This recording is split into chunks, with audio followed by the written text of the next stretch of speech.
So something happened this week, something big, something that if you were watching closely looked less like a business problem and more like a regime cracking in real time. Russia's oil crown jewel, the private giant that the Kremlin loved to point to whenever someone questioned whether Russia could still function like a normal economy, suddenly started sinking. Not slowly, not gracefully, not in the way a company fades after years of mismanagement. No, this was the sound of a trapdoor opening. One morning, the world wakes up and poof, Russia's largest private oil company finds itself cut off from the financial system that kept it alive. Buyers fleeing, tankers stranded, billions frozen. Refineries abroad shutting their doors. That is not normal. That is not gradual. That is what it looks like when the oxygen gets sucked out of the room. And here's the part that makes you stop for a second. This wasn't caused by a warhead. It wasn't caused by an explosion or sabotage or a cyber attack. It was caused by paperwork, sanctions, a deadline printed on a document November 21st, and a very clear message from Washington and London. After that date, you touch this company, you burn with it. And suddenly the world backed away like it was radioactive. You think that's a coincidence? You think hundreds of traders, insurers, shippers, banks, and governments all spontaneously panicked on the same Tuesday morning? Let's be honest. This is geopolitical cause and effect at industrial scale. This oil empire, the same one Moscow spent decades building, feeding, protecting, was supposed to be untouchable. It pumped over 2 million barrels a day. It paid taxes that kept entire regions running. It was one of the last big arguments Vladimir Putin had left to claim that Russia's economy was resilient. And now it is wheezing. Now it is cornered. Now it is looking very much like the first big structural failure inside Russia's sanctions-hit economy. Because when the biggest private oil company in the country starts drowning, the ripple doesn't stay in the pool. It moves, it spreads, it hits Europe, it hits the Middle East, it hits Moscow's own budget. And here's the uncomfortable truth that hangs over all this. For years, the Kremlin insisted that Western sanctions were symbolic, that Russia could adapt, that nothing essential would break. Well, something essential just broke. You are watching the collapse of an economic pillar that Russia never thought it would lose. And once a pillar breaks, the whole structure starts to tilt. Tonight, we're going to walk through exactly how this happened, what it means, and why this moment is much bigger than one oil company gasping for breath. This is a story about power, about money, and about the moment when both begin slipping through your fingers. So let's start where every good unraveling begins, with something that wasn't supposed to be noticed. Something that was meant to stay hidden behind the usual curtain of press releases, Kremlin denials, and those cheerful state TV segments where everything in Russia is always absolutely fine. Except this time, it wasn't. Because on a random weekday morning, traders in London opened their screens and saw something they are not used to seeing. Orders disappearing, insurance quotes suddenly withdrawn, payment channels marked temporarily suspended, tanker schedules turning red, a kind of digital stampede forming in real time. And the name triggering all of it wasn't some small regional operator. No. The name was the crown jewel of Russia's private sector, the giant, the Kremlin, held up every time someone dared to ask if Russia still had anything that looked like a functioning market economy.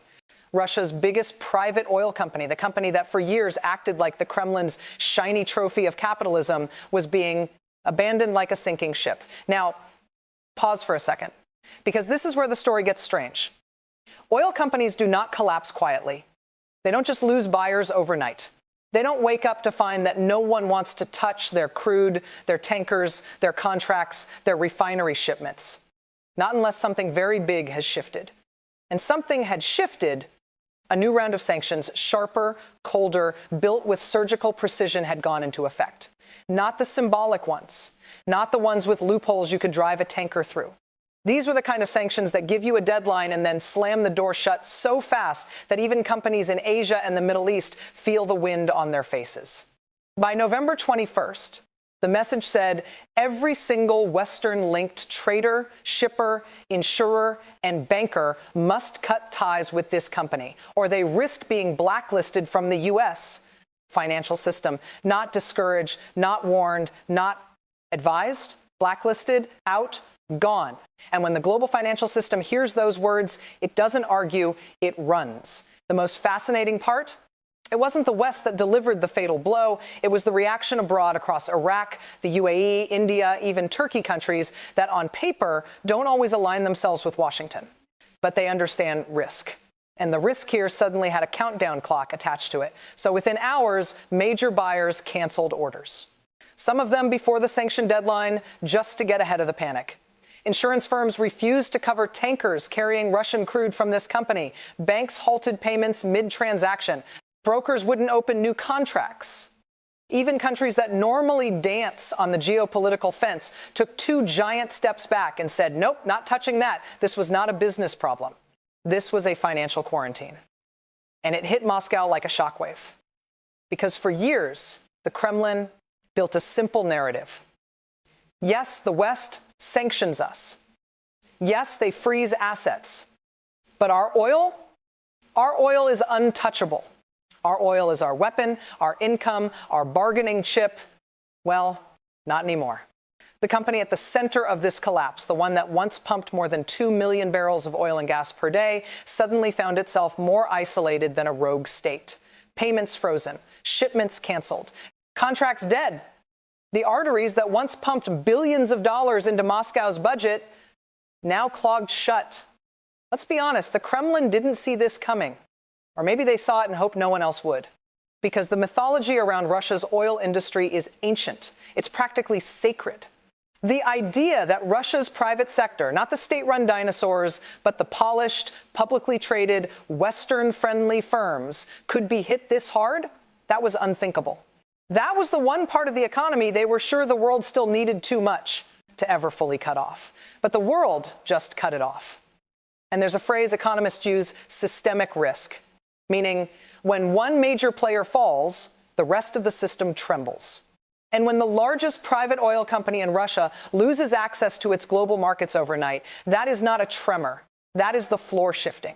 Because here's the part Moscow hates admitting. Oil isn't just a sector in Russia. It is the economy. It is the budget. It is the foreign reserves. It is the wages of millions of workers and the subsidies that keep entire regions alive. They rely on it the way a patient relies on oxygen. And suddenly, the tube delivering that oxygen blocked. Let me give you the picture from the ground. In Finland, yes, Finland, the company's fuel stations started shutting down. Payments frozen. Supplies halted. Employees told not to come in. Across Eastern Europe, governments are quietly preparing to seize Russian-owned refineries and fuel networks, stop panic in their domestic markets. In places like Bulgaria and Romania, politicians are openly discussing nationalization, essentially kicking Russia out and keeping the assets. Imagine that. Europe grabbing your oil infrastructure because your company is too toxic to operate on their soil. This is not business as usual. This is geopolitical triage. Meanwhile, the company tries to sell everything, its entire overseas empire, for $22 billion. A fire sale, a giveaway.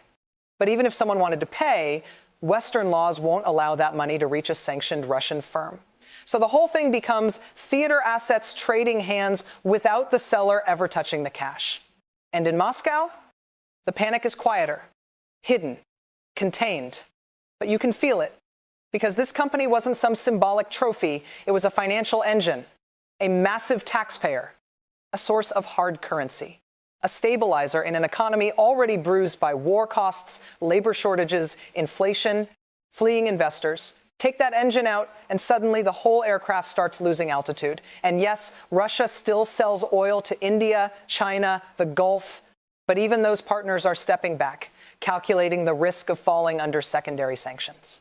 And when countries with billion-dollar trade relations start hesitating, that tells you everything about how seriously the world is taking this new sanction regime. So what do we have here?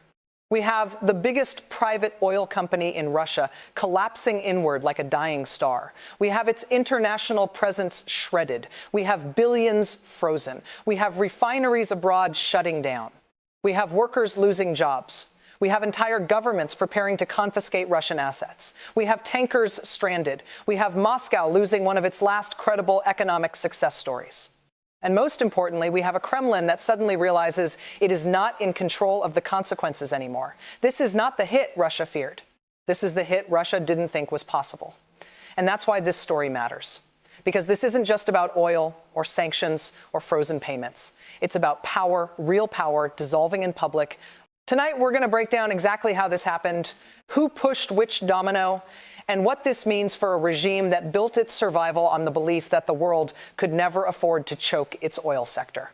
Well, the world just did. So let's walk through what actually happened under the hood. Because these collapses do not start with explosions. They start with small fractures. And if you know where to look, you can see the entire structure beginning to twist long before it hits the ground. And with this company, Russia's biggest private oil player, the fractures were everywhere.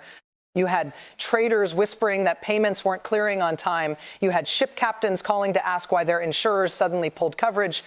You had Asian buyers looking at contracts and quietly saying, maybe we sit this month out, nothing dramatic, nothing loud, just little stress signals, until suddenly they weren't little anymore. Because when sanctions are designed to be symbolic, companies adapt.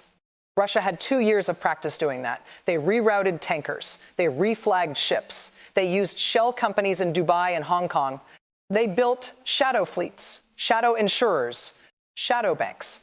But this time, the West didn't sanction the shadows. They sanctioned the arteries, the financial blood vessels, the points where oil must touch the legitimate global system before it can be traded. And you cannot reroute arteries. Here's the moment where everything cracked open. The U.S. and U.K. announced sanctions that directly targeted not just oil sales, but the financial and logistical machinery that makes oil sales possible. This is the part most people miss. Oil doesn't move because Moscow says so. It moves because traders in Switzerland book it. Insurers in London cover it, banks in New York clear it, and ship registries in Europe certify it. When Washington tells those players, if you touch this Russian company after November 21st, you are banned from our system, the room goes quiet. And then the exits get crowded.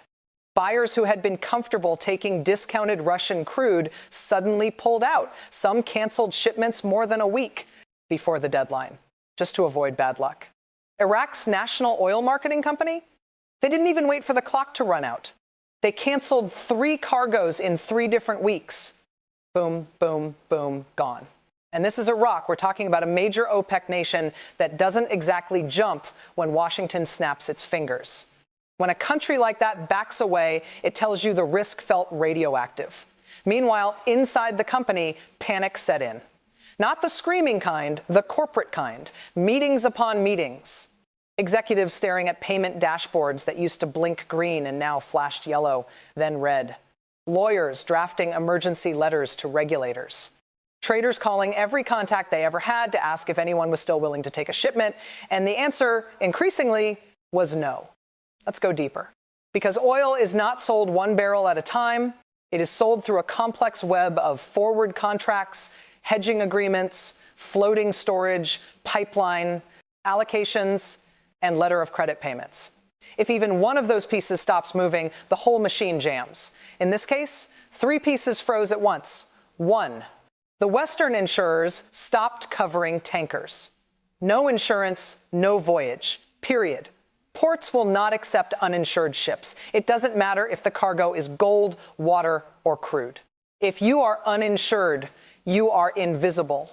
CRE. 2, the banks blocked payments, even payments already processed. That is the corporate equivalent of your heart skipping a beat. 3, the brokers refuse to place new orders. And when brokers walk away, the market evaporates in real time. This is how an oil empire suffocates without a single missile fired. And remember, this is Russia's largest private oil company, not the state-run monoliths that have Kremlin bodyguards. This is the one that Western investors once trusted. The one that advertised itself as the bridge between Russia and the global market. The one Moscow used to say, see, we can do capitalism too. And now that bridge has collapsed into the river. Let's talk about the dominoes, because the collapse did not stop in Moscow. You could see it jump continents, almost like financial shockwaves. In Europe, fuel stations carrying the company's brand began closing, not because they lacked fuel, because their payments were frozen. Employees locked out of computer systems, deliveries halted, fuel trucks redirected. It's the kind of thing that triggers panic buying if it lasts more than a week. In Finland, dozens of service stations shut down completely. Lights off, doors locked, staff told to go home. In Romania and Bulgaria, governments called emergency meetings because those countries rely on this company's refineries and distribution networks. And when a foreign operator suddenly can't operate, the state has only two choices. A, let chaos unfold, or B, nationalize the assets. Both nations chose option B, or at least began preparing for it. Politically, they had no other option. Fuel shortages destroy governments. They topple coalitions. They create headlines nobody wants during winter. And here's the geopolitical elephant in the room. Every time a government nationalizes a Russian asset, Moscow loses both power and revenue. Permanently. Think about that. Russia spent decades buying its way into these markets quietly, strategically, using energy as influence. And now, one sanction package is causing entire countries to consider ripping those assets out of Russia's hands. It's not just economic loss. It's a loss of presence, a loss of footprint, a loss of leverage, and Moscow knows it, which is why they rushed out the most desperate idea they've had in years. Sell everything. All foreign assets, one giant basket. Price tag, $22 billion. A fantasy number. A number designed to calm internal panic, not to reflect real value. But here's the punchline. Even if a buyer, in this case a Switzerland-Cyprus trading firm with deep Russian DNA, wants to pay $22 billion DNA, they legally can't. Paying a sanctioned entity is illegal under U.S. and European law, so the deal becomes theater, a sale in name only. Assets transferred, money trapped in escrow accounts the Russians will never touch. A $22 billion mirage. Now, consider what this means inside Russia. This company doesn't just produce oil. It refines it, ships it, sells it, pays enormous taxes, pays tens of thousands of salaries, keeps regional economies alive. In some regions, it is the employer. And suddenly the flow of dollars, euros, and rupees stops. Russia's economy was already running hot, overheated, strained, fueled by wartime spending and artificial demand. Imagine taking a major tributary out of a river system. That's what this is, a removal of flow. The government now has to fill the hole either by raising taxes, printing money, or cutting spending. Each option carries political risk. And in a Russia already heavy with inflation and military expenses, losing a taxpayer of this size is not just inconvenient, it's destabilizing. Let's be clear. The Kremlin cannot replace this company with another. The private sector cannot replicate its machinery. The shadow fleet cannot generate the same revenue. The state cannot absorb the loss without consequences. And those consequences will land hardest on ordinary Russians, the people who rely on salaries, fuel prices, and local employment. This is how a corporate collapse becomes a social crisis. But don't miss the symbolism. The Kremlin built its national identity around the idea that Russia's oil is eternal, unstoppable, immune to pressure. And now the biggest private oil company in the country is suffocating, live, in slow motion. Tonight, in this segment, we're not just watching the dominoes fall, we're identifying the hands that push them. Because in this case, the push wasn't subtle. It was deliberate. It was strategic. And it worked. So let's pause here. Because it's really easy, too easy to talk about a collapsing oil empire like it's just numbers on a spreadsheet. Revenue down, shipments canceled, assets frozen. All very technical, all very bloodless. But oil is never bloodless. Oil has a body count. Oil has a human shadow. And when a giant like this falls, it doesn't fall into a vacuum. It falls onto people, families, workers, communities, entire regions whose economies were built around the promise that this company, this giant, would always be there tomorrow. Let's take a trip, not to Moscow, not to London's trading floors, but to the places where this company actually lives, where it has refineries, fuel stations, pipelines, storage terminals, offices, thousands upon thousands of employees whose daily reality depends on this sprawling machine running smoothly.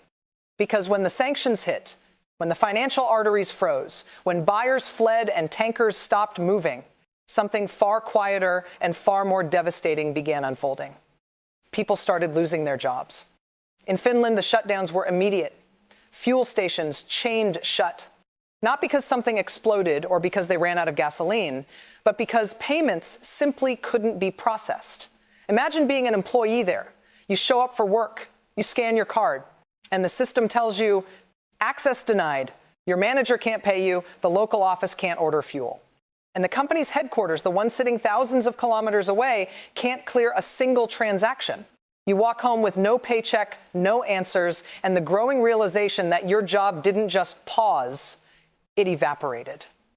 Now multiply that story by thousands. Let's move east to Bulgaria and Romania, places where this company doesn't just run fuel stations, but refineries, real industrial assets, high-skilled jobs, crucial parts of domestic fuel supply. And suddenly those governments are holding emergency meetings because the operator, a foreign one, a Russian one, can no longer guarantee continuity. Politicians start asking, what happens if salaries don't get paid? What happens if fuel stops flowing? What happens if unemployment spikes in entire regions? This is where geopolitics meets human fragility. Because nationalization sounds big and dramatic, and it is. But on the ground, it means workers show up one morning and find out their employer isn't their employer anymore. Someone else owns the refinery. Someone else controls the payroll. Someone else decides which units stay open and which get mothballed. And then there's the irony, the painful irony that the workers who depended on this company for stability are now the ones paying for its collapse. While executives in Moscow issue statements about temporary challenges, workers in Europe and Central Asia are wondering how they're supposed to pay rent because the frozen accounts in Switzerland can't move a cent. Let's keep going. Because the human fallout doesn't stop at job losses. The collapse of this company hits Russia like a shockwave, not because of layoffs, though those are coming, but because this company is woven into the economic fabric of entire regions. In many towns, especially in Siberia or the Volga region, the company is the main employer. It runs the refinery, the pipeline hub, the storage facility, the local logistics office. It sponsors schools, clinics, sports teams. It funds infrastructure. When that stops, everything stops. We're talking about communities where salaries come from one source, this company, where every grocery store, hardware shop, and taxi driver depends on oil workers getting paid. Now, that pay stream is drying up. Russian workers aren't seeing layoffs yet, not officially because Moscow hates bad optics. But inside the industry, executives are quietly preparing for the inevitable. Wells will be shut. Refineries will idle. Pipelines will carry less. Storage tanks will fill up with nowhere to send the crude. That means staffing cuts. That means maintenance cuts. That means operations temporarily paused, which in corporate language means this job is not coming back. And here's the part nobody in the Kremlin wants to talk about. Russia cannot absorb these workers. Not this fast. Not in this economy. Not with inflation running high and military recruitment pulling young men out of the workforce. So you have a human crisis forming beneath the surface. One the government can't fix with propaganda. Let's zoom out. This company was the Kremlin's argument. It's proof that Russia still had a functioning private sector, even under sanctions. Look, they said, our industries adapt, our companies survive, our energy sector remains strong. That myth kept investors calm. It kept citizens hopeful. It kept the propaganda machine humming. And then one sanction package shattered the illusion. Tonight, what you are seeing is the erosion of something much deeper than an oil company. You are seeing the collapse of Russia's promise to its own people, because Russia told its citizens explicitly that oil is the country's strength, that oil insulates them from crises. That oil money pays for pensions, infrastructure, hospitals, salaries, and stability. But now, workers watch their salaries freeze because the company can't access dollars. Gas stations abroad are closing under their brand. Refineries are being seized. Foreign markets are shutting their doors. Shipments are canceled. The ruble is weakening. And the Kremlin can't spin it away. Let's talk about the psychological impact. Russians have lived through economic shocks before the 1998 crash, the 2008 financial crisis, the 2014 ruble collapse, the sanctions of 2022. But those crises always came with a message from above. We will get through this. We have our oil. Oil was the lifeline. Oil was the constant. Oil was the anchor. Now the anchor is slipping. And for ordinary Russians, the ones who aren't oligarchs, the ones who don't have offshore accounts, the ones who simply want to know if they can pay their bills, this collapse feels like a betrayal. Because they weren't warned. No one told them the company that employs their son or daughter or neighbor was about to lose its ability to operate globally. No one told them the company's foreign revenue, billions of dollars, would disappear overnight. No one told them jobs and regional budgets would be in danger. The Kremlin doesn't warn people, it reacts. And its reaction, so far, has been denial. Flat, rigid, unconvincing denial. But workers, they see the truth. They see it in their pay slips, in the stalled projects, in the temporary adjustments, in the managers suddenly instructed not to discuss external financial factors. You cannot hide a collapse from the people living inside it. And that brings us to the symbolic layer, because there is one. This company wasn't just a corporation. It was a symbol, Russia's symbol of private success in a state-dominated economy. It was the Kremlin's proof that Russia didn't need Western democracy or Western institutions or Western oversight to create world-class companies. Now that symbol is cracking, and symbols matter. Symbols are how nations see themselves. Symbols hold regimes together. When those symbols start breaking, something inside the political psyche breaks with them. And tonight, whether they admit it or not, Russians are watching the centerpiece of their economic identity crumble in front of them. This is not about barrels. This is not about contracts. This is about the human meaning of collapse. Because when oil stops flowing, money stops flowing. When money stops flowing, stability stops flowing. And when stability stops flowing, governments start trembling. And this human aftershock is only the beginning. So let's talk about power.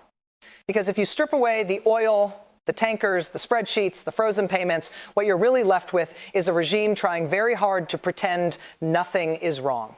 And pretending is something the Kremlin is exceptionally good at. They've turned it into an art form. But this time the cracks are showing. See, Russia's political system, the real system, not the one on paper, is built on a very simple equation. Money equals stability. Stability equals loyalty. Loyalty equals survival. And every part of that equation depends on one thing: oil money flowing in reliably, predictably, continuously. The fall of this company, Russia's largest private oil producer, doesn't just interrupt that flow, it throws the entire equation into chaos. Let's walk through what that means. For the Kremlin, this company wasn't simply an economic asset. It was a pressure valve, a shock absorber, a billion-dollar buffer between the state and the kind of financial chaos that topples governments. When the ruble crashed, this company's foreign currency earnings softened the blow. When sanctions hit state companies, this company provided a private sector success story to parade on TV. When investors panicked, this company was held up as evidence that Russia still had healthy, competitive global firms. It was the poster child of Russian capitalism. The argument, the shield. And now the shield is cracking in public. You can almost feel the panic inside the Russian government. You hear it in the tone of their statements. Suddenly, everything is under control. Everything is temporary. Everything is exaggerated by Western media. Classic symptoms of a government trying to plug a hole the size of a sinking ship using press releases. Let's be honest. When officials tell you something is absolutely fine, that's usually the moment you should start worrying. But let's not focus just on messaging. Let's talk about the raw political fear behind it, because the Kremlin understands something very clearly. If the biggest private oil company can collapse, anyone can. This wasn't supposed to happen. This wasn't supposed to be possible. Private companies were supposed to be the flexible ones, the resilient ones, the adaptable ones. The state-run giants could be clumsy, but the private ones, they were supposed to survive anything. The collapse of this company destroys that illusion, and illusions are crucial in authoritarian systems. Illusions keep people calm. Illusions keep elites loyal. Illusions keep oligarchs compliant. When the illusion dies, people start asking dangerous questions. If this company couldn't survive sanctions, what about the next one? If international markets won't touch them, what about my business? If their billions can be frozen overnight, what about mine? This is where the psychology of K, power, starts to fail. Let's zoom out. When Russia annexed Crimea in 2014, the sanctions that followed were messy, slow, inconsistent. Russia adapted. Sometimes clumsily, sometimes cleverly, but they adapted. After 2022, the West hit harder, but they still avoided touching the biggest oil companies directly. They feared global spikes in energy prices, instability in Europe, and political blowback. But now, the global oil market is stable. U.S. production is at record levels. Middle Eastern exporters increased output. Demand softened in Europe. Suddenly, the West had room to move, and they moved.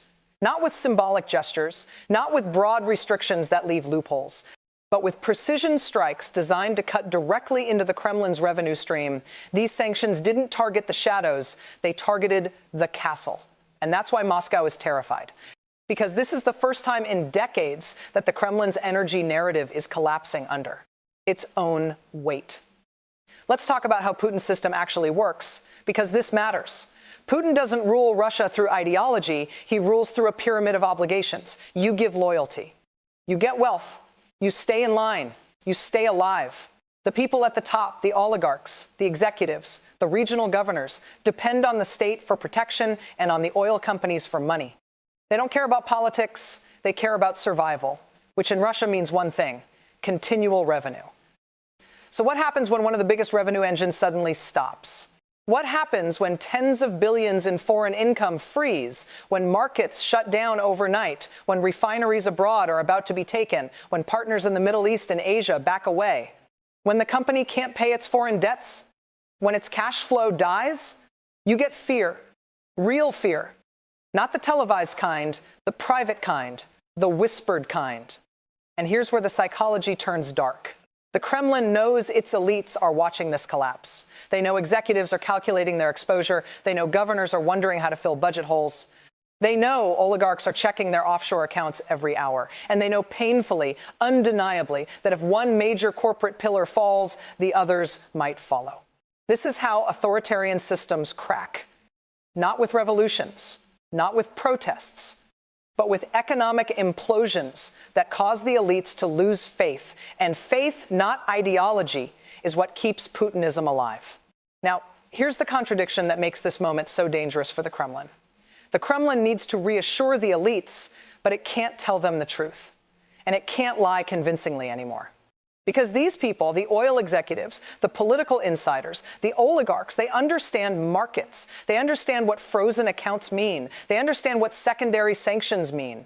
They understand that you cannot simply announce stability into existence when banks, insurers, and buyers are running for the exits. The Kremlin can tell citizens whatever it wants, but it cannot gaslight its own elite class. Not on something this big. Not on something this structural. And the silence from inside the Kremlin, that's the loudest part. No emergency nationalization decree, no rescue package, no new pipeline announcement, no confidence speech from Putin, no strategic plan. It's as if the political leadership is frozen, watching the collapse unfold, hoping it stops on its own. That is not leadership. That is fear disguised as patience. Let's dissect the strategic nightmare Putin now faces. If he rescues the company, he admits sanctions work. If he lets it collapse, he risks losing control of regions and elites. If he nationalizes it, he inherits a money pit with no access to foreign markets. If he ignores it, the collapse spreads. Every option is bad. Some are. Catastrophic. This is the contradiction at the heart of Putin's regime. They wanted a war economy. They got one. They wanted to weaponize energy. They did. They wanted to show the world Russia could survive isolation. They claimed it could. But a war economy cannot survive when its biggest private engine suffocates. An energy weapon backfires when the world stops buying your oil. And isolation becomes fatal when the companies holding up your budget lose access to global finance. This isn't just a corporate collapse. This is Putin's blind spot, the one he didn't see coming, because authoritarian leaders rarely understand the systems they pretend to control. He thought he controlled oil. He thought he controlled markets. He thought he controlled sanctions. He thought he controlled the world's tolerance for economic risk. And then one day, a deadline on a sanctions document said otherwise. Tonight, we are witnessing the moment when power, concentrated, rigid, authoritarian power hits something it cannot bend: global market reality. The Kremlin can shut down newspapers, it can silence opposition, it can imprison critics. But it cannot force Hong Kong traders to violate sanctions. It cannot order Swiss banks to unfreeze payments. It cannot compel Iraqi oil buyers to take risky cargoes. It cannot bully London insurers into submission. For the first time in a long time, the Kremlin is learning it cannot control the global system it depends on. And that realization, that loss of control, is the quiet panic echoing through Moscow tonight. So let's shift the camera. Because up until now, we've been looking at Moscow, the panic behind the curtains, the collapse of a symbol, the quiet terror spreading through the elites. But the real story, the bigger story, doesn't live only inside Russia. It lives in the reaction outside Russia. Because when a nation's biggest private oil company collapses, the world takes a step back. And in this case, that step wasn't careful or hesitant. It was immediate. It was coordinated without being coordinated. It was instinctive. Almost like the global economy had developed an automatic reflex. Don't get burned. Let's start with something simple. When the U.S. Treasury places secondary sanctions on a company, it doesn't have to call anyone. The phone doesn't ring in New Delhi. No diplomat knocks on a door in Dubai. No envoy holds a quiet meeting in Ankara. The message spreads itself. Traders see it, banks see it, insurers see it, governments see it, and they all draw the same conclusion. If we touch this, we risk losing the entire Western financial system. No cargo is worth that. No discount is worth that. No political alliance is worth that. And that's why the global recoil from this company wasn't ideological. It was practical. It wasn't moral. It was financial. It wasn't coordinated. It was rational. Let's take it region by region. Europe has always had a complicated relationship with Russian energy, a toxic one, a dependent one, a we need it, but we hate that we need it kind of bond. But when this company collapsed under sanctions, Europe didn't hesitate. Finland shut down stations. Poland, the Baltics, Romania, Bulgaria all accelerated moves to cut off Russian ties. And in the back rooms of European ministries, one phrase kept popping up: too risky, too exposed, unmanageable. Remember, this company once owned refineries on EU soil, critical infrastructure, strategic hubs. And now? European governments are quietly preparing nationalization papers, not because they want the assets, but because they cannot allow chaos. A fuel crisis in Europe is not an economic event. It's a political earthquake. It destroys coalitions. It topples governments. It leads to protests in the streets. So Europe is doing what Europe does best in moments of panic: legalize the seizure, wrap it in bureaucratic language, and call it stabilization. Translation: we're taking your stuff so it doesn't burn down our system. The Kremlin calls it theft. Europe calls it Tuesday. Now, let's move to a region that really matters here: the Middle East. This is where Russia expected loyalty. This is where energy deals are personal, decades long, and built on handshake diplomacy. But even there, the ground shifted. Take Iraq. Baghdad isn't exactly a proxy of Washington. They don't take orders from the U.S. Treasury. They don't make decisions to please the West. And yet Iraq canceled multiple shipments from this company instantly, not after discussions, not after waiting for clarity, immediately. Why? Because Iraq understands something Moscow pretends not to see. Sanctions travel. Sanctions contaminate. Sanctions spill over. Iraq relies on Western banks. Iraq relies on dollar clearing. Iraq relies on maintaining stable relations with the U.S. financial system. They looked at the sanctions deadline and said, nope, we're out. Other Middle Eastern buyers quietly, without headlines, are stepping back too, not because they oppose Russia, but because they understand risk. And here's the uncomfortable truth for Moscow. The Middle East respects power, not rhetoric, not nostalgia, power. And when the world's largest banking system says anyone touching this company risks coming with it, the Middle East listens. And now let's talk about the part that really stings for the Kremlin, because the biggest disappointment isn't Europe, it isn't the US, it isn't the Middle East, it's Asia. Russia built an entire sanctions survival strategy on the idea that Asia, particularly China and India, would always keep buying its oil, that they would ignore Western pressure, that they were immune to economic risk. But global finance doesn't work that way. China, publicly supportive of Russia, privately hates secondary sanctions. India, publicly neutral, privately relies on Western markets for billions in exports. Neither of them is going to sacrifice access to the U.S. banking system just to help a collapsing Russian oil player. So what did they do? They slowed purchases, they postponed shipments, they quietly reduced exposure. Not dramatically, not yet, but enough for Moscow to feel the tremors. And here's the geopolitical message Asia sent without saying a word. We will buy your oil, but not at the cost of losing our access to the global system. Russia is a supplier, the West is a market, Asia knows which one it cannot lose. Now, let's tie this together, because what we're seeing is not the world punishing Russia, it's the world choosing self-preservation. And here's the shift that matters. Before, the global fear was, if we sanction Russian oil, prices will spike. Now the global confidence is, even if Russian oil collapses, we'll be fine. U.S. production is at record highs. Saudi Arabia and the UAE have spare capacity. Brazil is rising. Guyana, of all places, is becoming a major producer. Demand is softening due to recession fears and energy transitions.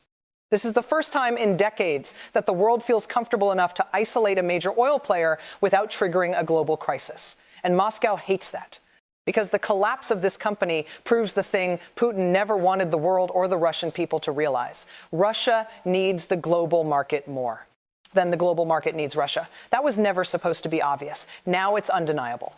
And here's the final piece. The collapse of this company is the clearest demonstration of Western financial power we've seen in years. This wasn't a bomb. This wasn't a drone strike. This wasn't a battlefield victory. This was paperwork, deadlines, regulatory clauses, financial plumbing. And that, ironically, is more terrifying to Moscow than any weapon, because Russia can shoot down drones. It can block missiles. It can jam satellites, but it cannot shoot down a sanctions document. It cannot jam the dollar. It cannot intercept a bank compliance algorithm. This is what the Kremlin never prepared for. A war where the battlefield is the global financial system. And in that arena, Russia has almost no weapons. The world's reaction, the recoil, shows that the global economy has reached a point where isolating Russia's biggest private oil company is not a crisis. It's a Tuesday. And for Moscow, that realization is devastating. So here we are, at the end of this story, or really at the beginning of something much larger.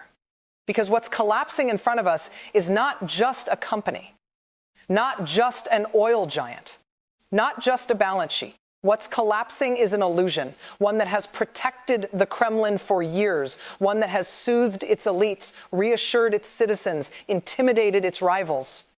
The illusion that Russia's economy anchored in oil was unbreakable. Tonight, that illusion is gone. And the remarkable part is how it vanished. Not with a bang, not with sabotage, not with tanks or missiles, but with something far quieter and far more revealing: global indifference. The world simply stepped back, stopped buying, stopped insuring, stopped financing, stopped touching anything connected to Russia's largest private oil company. And that's when the collapse began. Let's take a breath and look at the bigger picture. For decades, Russia's power rested on a few pillars: military strength, political control, propaganda, and above them all, towering over everything, oil. Oil money was the bloodstream, the guarantee, the fallback plan. No matter what happens, the Kremlin told its people, our oil will keep us strong. It was a comforting lie, a strategic lie, and for a long time it worked. But tonight, we've watched that lie run out of runway. Because if your greatest source of power collapses the moment the world decides it's too risky to touch, how powerful was it really? Let's go deeper into that. Because this moment, this collapse, exposes something the Kremlin has never wanted anyone to see. Russia is not an economic giant. It is an economic hostage, hostage to oil prices, Hostage to foreign buyers, hostage to tanker insurance, hostage to Western banks, hostage to markets it does not control. For years, Putin portrayed Russia as strong enough to outlast sanctions, resilient enough to survive war, independent enough to ditch the West and pivot to Asia. But the collapse of this company tells a different story, a truer story, a story stripped of Kremlin spin, a story where a single sanctions deadline, one date on one document could unravel billions of dollars of trade, freeze thousands of contracts, shut down refineries, trigger job losses, and kneecap an entire system. And if one company can fall like this, what about the next one? What about the state giants? What happens when storage fills up and exports stagnate? What happens when China and India reduce exposure further? What happens when regional budgets, already stretched thin, lose their biggest taxpayer? This isn't about numbers anymore. This is about what comes after the numbers. Let's imagine that. Not dramatically, not apocalyptically, just realistically. Oil production slows, storage fills, workers are furloughed, refineries idle, banks tighten credit, the ruble slides, imports grow more expensive, inflation rises. Taxes increase. Public spending shrinks. Regional governments start missing payroll deadlines. Pension payments get delayed. Unrest grows. And slowly, almost invisibly, the political contract between the Kremlin and its people breaks. Because that contract was never about democracy. It was never about rights. It was never about freedom. It was about stability, predictability. The unspoken promise. We control everything, and in return, you don't have to worry. Tonight, that promise looks less like stability and more like denial dressed up as strength. Let's talk about what happens next. The Kremlin will insist everything is fine. Of course it will. They will talk about temporary adjustments, technical disruptions, market fluctuations, Western hysteria. They will use every euphemism in the authoritarian dictionary. But markets don't speak euphemism. They speak numbers. They speak risk. They speak reality. And reality is already here. Refineries overseas are slipping out of Russian hands. Fuel stations in Europe are shuttering. Asian buyers are hesitating. Middle Eastern partners are hedging. Tanker insurers won't touch Russian crude from this company. Banks won't process a single dollar. And the $22 billion fire sale fantasy? A mirage. A placeholder for money that will never arrive. The world is moving on. And Russia, for the first time in its modern history, does not get a vote. Let's pull back even further. What we're witnessing is the unavoidable truth behind modern power. You can build a massive military. You can project fear. You can intimidate neighbors. You can rewrite borders. You can wage wars. But you cannot wage war against the global financial system. You cannot force London insurers to ignore sanctions. You cannot coerce Swiss bankers into clearing payments. You cannot threaten Singaporean traders into risking secondary sanctions. You cannot bully Japan, India, or Turkey into absorbing your economic fallout. Authoritarian power stops at the water's edge. Financial power does not. And tonight, Russia is learning that lesson brutally. So where does this leave Moscow? Where does it leave the elites? Where does it leave the millions of Russians whose livelihoods depend on this collapsing giant? It leaves them in uncertainty, in silence, in the space between what the government says and what the numbers show, between the illusion of control and the reality of collapse. And ironically, painfully, this collapse didn't come from Western aggression. It came from Western patience. Because the world didn't bring Russia to its knees with a military strike. It brought Russia to its knees with a ledger, a deadline, and a warning. If you keep dealing with this company, you risk everything. And the world chose survival over Russian oil. Let's end with something simple, something clear. This isn't the end of Russia. This isn't the end of its energy sector. This isn't the end of its political system. But it is the end of something essential, the end of the illusion that Russia can defy global financial gravity. And once an illusion dies, it never comes back. Tonight, what we are watching is not just a corporate downfall. It is the moment when a regime built on economic myth has to confront economic reality. And reality, unlike propaganda, doesn't bend. Not to speeches, not to threats, not to nationalism, not to power. Reality simply arrives. And tonight, it has arrived in Moscow.